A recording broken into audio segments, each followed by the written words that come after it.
はい、こんにちは、ガレージマラです。ケンメリを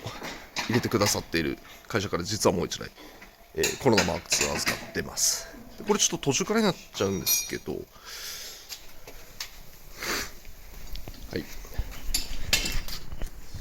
サビが結構こんな感じで、下も全部サビってて、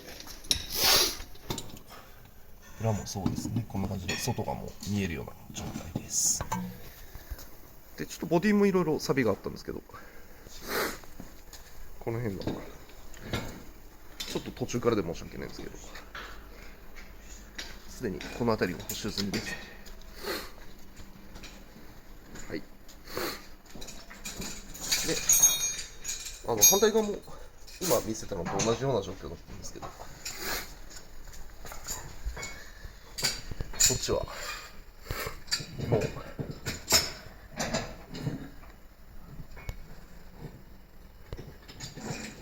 手直ししてこんな感じになってます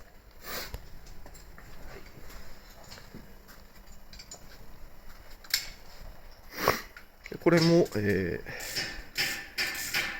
全部今最初に見たサビとかああいうの直して、縫製下地をやって縫ってっていう感じになるんで、ちょっと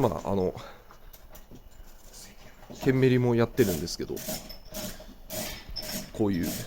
感じで他のこともやってるんで、ちょっとその車種だけを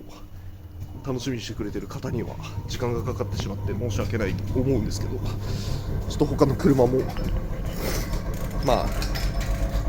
やってるよっていうのを見ていただけたら嬉しいですね。後ろ側のちょっと補足説明ですね。これ左右こことここから切断して開いてやってます。ちょっと切断した後があるんですけど、これが実はこれ内側も結構すごかったんですよね。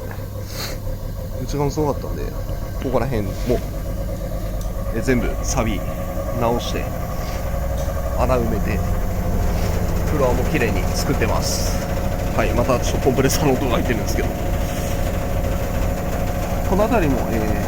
裏からしっかり直してるんで、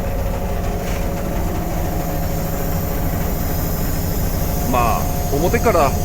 直そうと思ってもやっぱりサビで結構きちゃってるんで、一回もう切断して外して綺麗に直そうという感じでやってますね。はい。ここも一応今回うちで直した場所なんで、全体うちで直してる場所なんですけど、後ろ側が特に切断までやって直した場所なんで、他の錆びてる車とかもこういう感じで綺麗に直していきます。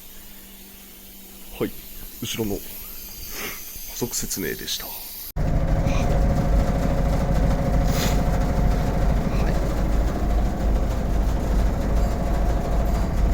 これが、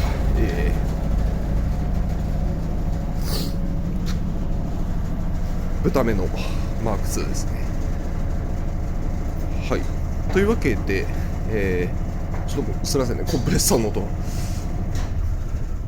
今後もタイミングを見て、ちょっと今やってる、ケンメリだったり、ガゼルだったりっていうのも上げていこうと思うんで、